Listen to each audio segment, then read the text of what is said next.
Hello YouTube, Gage here bringing you another by the numbers video. This is a video series where we kind of take an in-depth look at the character, their skills, their stats, where they're good for, where to obtain them, everything we can think of. And now with the newest patch we'll include possible rune builds as well, especially the rune builds that I recommend starting and then in-game content builds. And so, yeah, let's go.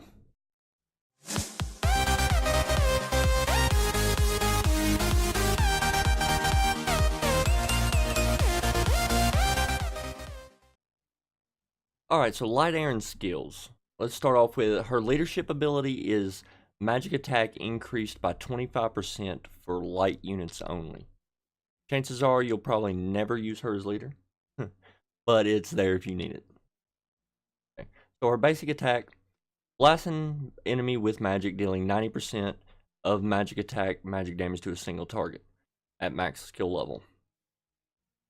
It's not a really damaging ability, but she is a support unit. She's not there to do mass damage, so it's there.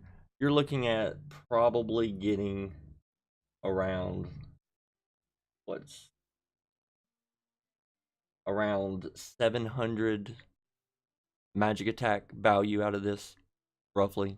I'm at rounding. But her second ability is an AE heal. It instantly heals all friendly targets within range for 35% of target's hit points. Now there's three types of heals in this game currently. Ones that scale with target's hit points, one that scales with the caster's hit points, and then ones that actually scale with the caster's magic attack. This one scales with their hit points, so there's no reason to stack magic attack to increase the healing ability of this spell. Her third ability, Prayer of Devotion, resurrects one dead ally within range at 100% hit points. Drains 10% of Arin's hit points. Now this is random on if you got two units dead, both in range. It is random which one it'll res. It does not necessarily res the closest one.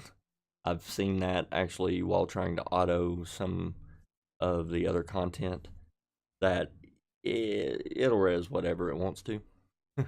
But it's definitely a strong ability. Her passive, which is probably what makes her so versatile and so strong, is a divine aura surrounds Arin, restoring 30% of her total hit points on every turn. This is how you're going to build this unit. You're going to want to stack hit points, and we'll look at the different options here once we get to the gearing section. Alright, swapping over to the stats to go over her base stats. Her base hit points is 2730. Her magic attack is 788 and defense 504. She is a moderately fast unit. She's faster than mages with a 210 action charge speed. Now, the reason why these base stats matter is if you build her with straight hit points, like is recommended, putting a 30% accessory on her hit points, each accessory is going to give her 819 hit points. With Gen 1 accessories, you want to go percent. You want to go percent hit points. With Gen 2 accessories, flat hit point always. Flat hit point is the highest scaling in the game. For Gen 2, it maxes out at 2160, I think. So you want to do that. So with defense, if you're wanting to put a little defense on her, if you put a 30% defense accessory on her, each accessory is going to give her 151 defense. Pretty okay. It'll take her up to 655 defense with one. Might be a possible option, especially in PvP. As far as magic attack, if you want to try a damage build, equipping one 30% magic attack accessory gives her 236 magic attack. So even if you fully straight build her, she's not going to be doing the damage of a Kalias or anything like that.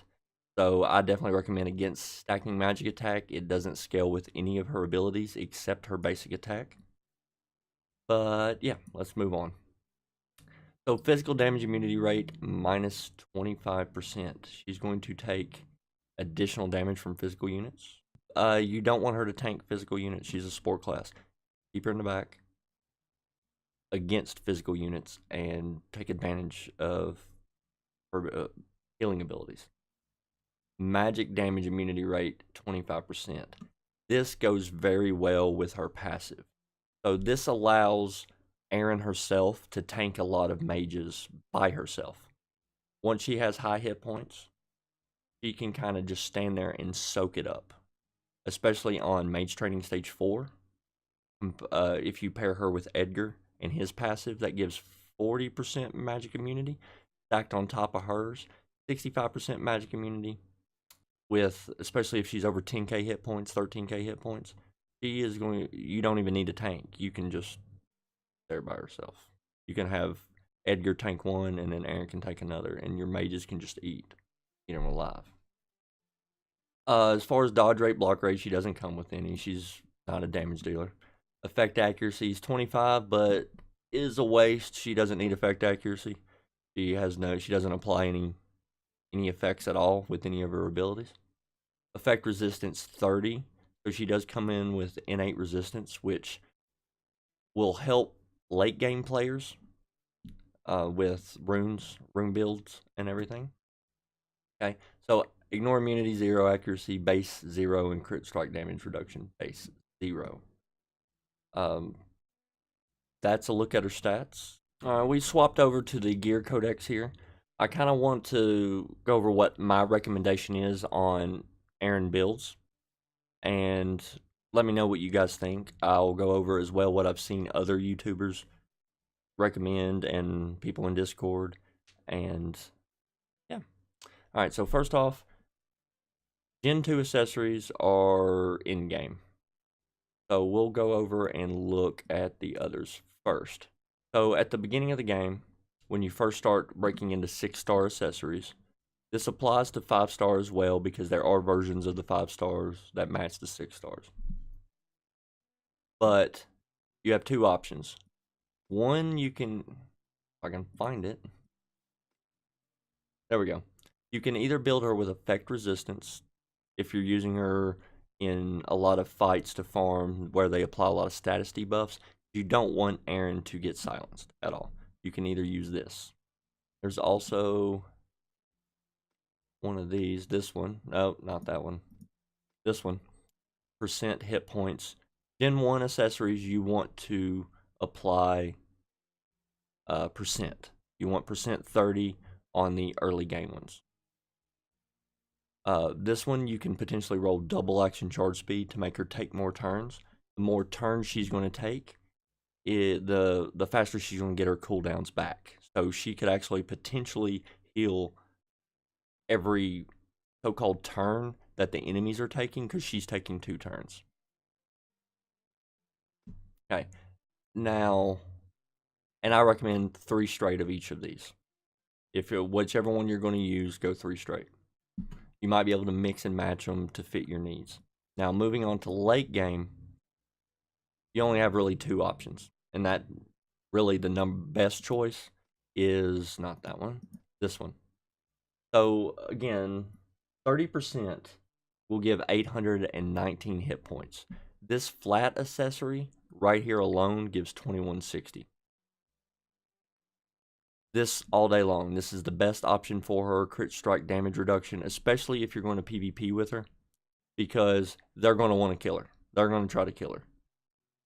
This eliminates their critical strike damage, especially right now since Lynn is the greatest thing since sliced bread, and she has very high crit damage and crit strike chance. This is going to, if you're running 3 of these, that's over 100%, 105% crit damage reduction. Very nice for Arin. Your other option, especially if you're using her to farm Cruelty Dungeon, is 3 of these. HP, defense, accuracy, because accuracy will help you hit your few attacks that Arin's going to do on those because they have 100% dodge.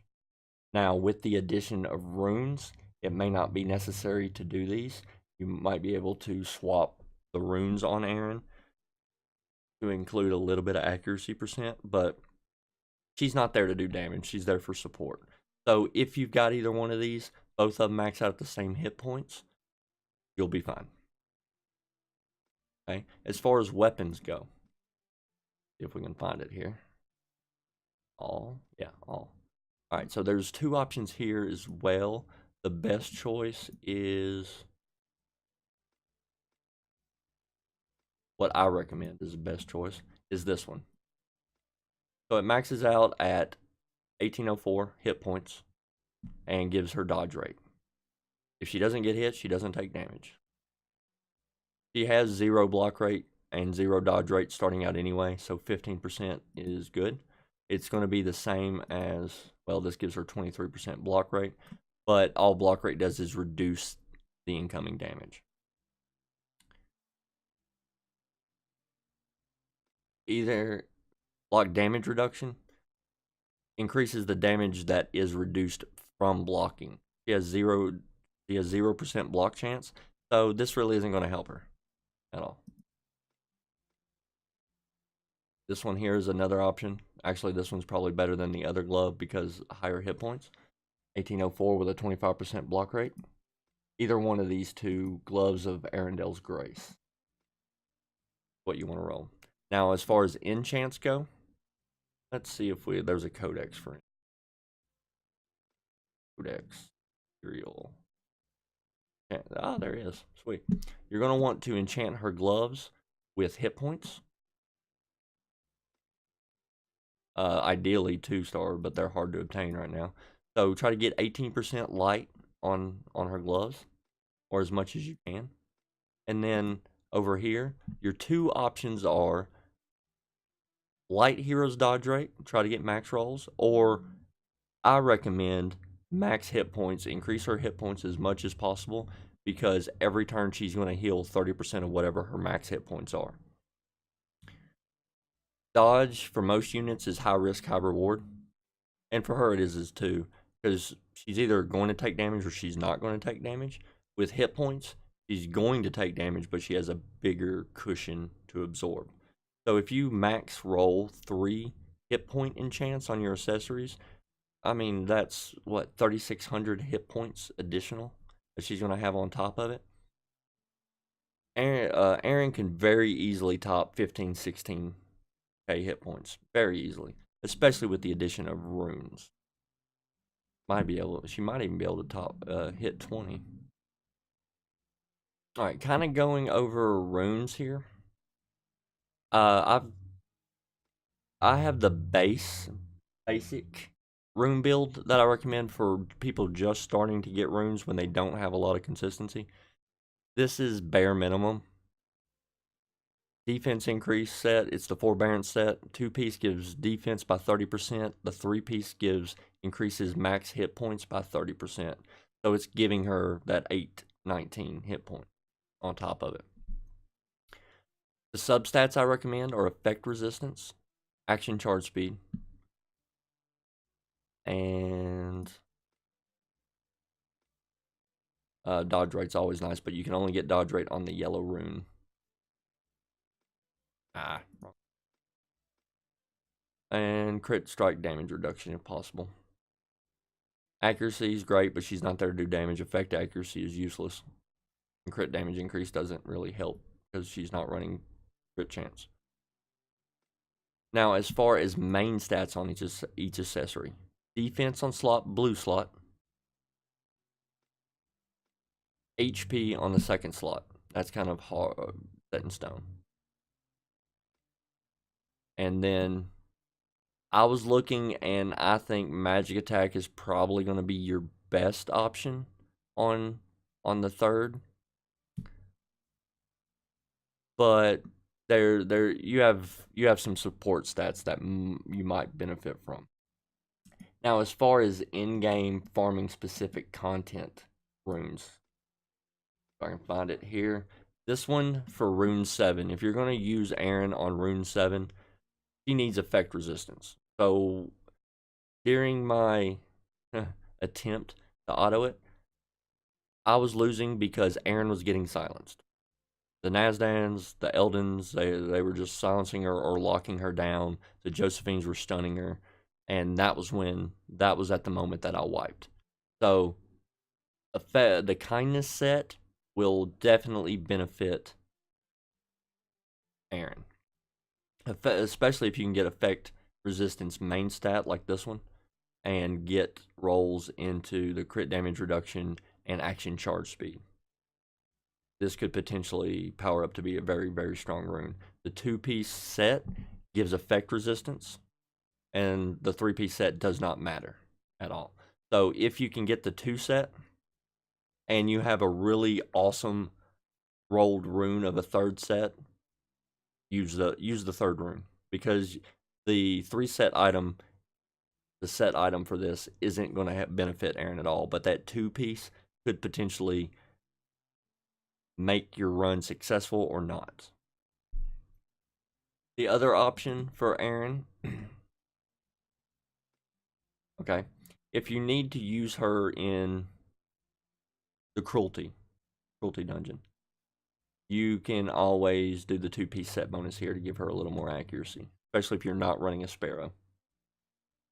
Same stat priority as the others, but the 2-piece set bonus could potentially help. And then the last set. I don't really recommend this set because Magic Attack doesn't help her at all. But if you want to use Magic Attack or put Magic Attack on her, you always have the Virtue set. Same stat priorities. The substats to watch out for, again, are action charge speed and effect resistance and crit damage reduction, or she's really going to benefit from.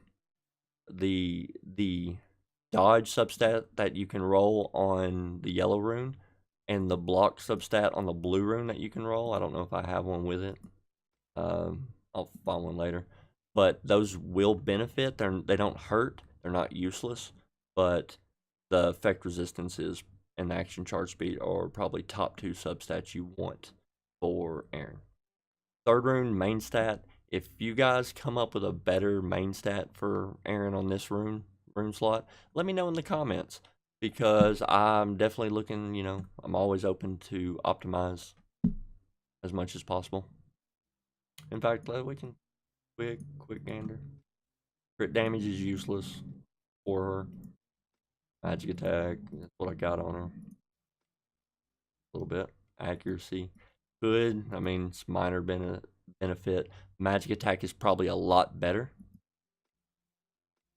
Effect accuracy is useless. Don't put it on there. So where Arin can be used. Basically, she is become a staple part of the team with the inclusion of Lyn, because it affects light, fire, and shadow. So now Arin's getting the bonuses. She's getting a little bit of crit chance, and she's keeping Lyn alive. Because Lyn runs in, kills a lot of things. She might get killed. Arin can bring her back. So the kind of normal farming team a lot of people are using are actually the first 4 units I have. Lyn lead with Josephine, Arin, and Arendelle. You can substitute Kalido in for Arendelle, but it's about the same. It follows the pattern of 1 major DPS, 1 support DPS, 1 support healer, and 1 tank. You can really mix and match whoever you want to in that combination, and it's going to be the same. You can even substitute the support DPS, Josephine, out for another straight hard DPS like a Windlin or something, and still be fine. She's definitely going to be strong in Labyrinth. I've got most of the way through Labyrinth using Arin. You can use her to farm content that you're struggling with. If you can breeze through content, you can just sub Arin out and put a straight DPS. You don't really need a healer. But for challenging content, definitely consider Light Arin. Because I recommend, because she's so easy to obtain. You actually obtain her in the story mission in chapter 3, I think. One of the story missions, about halfway through. So you obtain her really low level, and she is a strong piece of your team. A lot of people rate her down below Fire Arin. I'm not a fan of tier list at all because, well, basically they're BS. they're looking at the unit just based on their skills and not the situation that they're involved in. And a good example would be when Kalias first came out. Everybody thought Light Kalias was the worst Kalias. Now, people are kind of realizing that his passive is actually useful to help speeding up farming teams, to jump up cliffs, and to get to the enemies faster. So he's not quite so useless as everybody thought. Does that move him up the tier list? I mean, Light Arin is used in entirely different situations than Fire Arin is used. Fire Arin is currently being used in late stages of the Labyrinth because of her defense break and her ability to tank with high hit points as well. She has the same immunity that Light Arin has, same ability to get high hit points. She just has heals instead of rests and a defense break on her passive. Light Arin here is used as a pure support. Pure. She's there mainly to heal and revive. You can use her to tank if you need her to, but that's not her primary purpose. Her heal makes her extremely viable in PvP. She's extremely hard to take down. Because all else fails, they're attacking her, getting her low. She can always heal herself as well as getting her every turn heal. And her turn heal, her passive heal, works even if she's stunned or not. When she gets a turn, she heals her hit points. So they almost have to silence her in order to kill her. So they can overpower her heal with damage. A tank will never kill Arin. They need a pure DPS on her. Hey guys, thanks for watching. If you enjoyed this video, go ahead and hit that like button, and you can subscribe for future video content. Let me know what y'all think in the comments, and if you like this kind of video series, if it helps you out. And you can follow me on Twitch or Twitter if you want to ask any questions or get content real time. And yeah, as always, thanks for watching.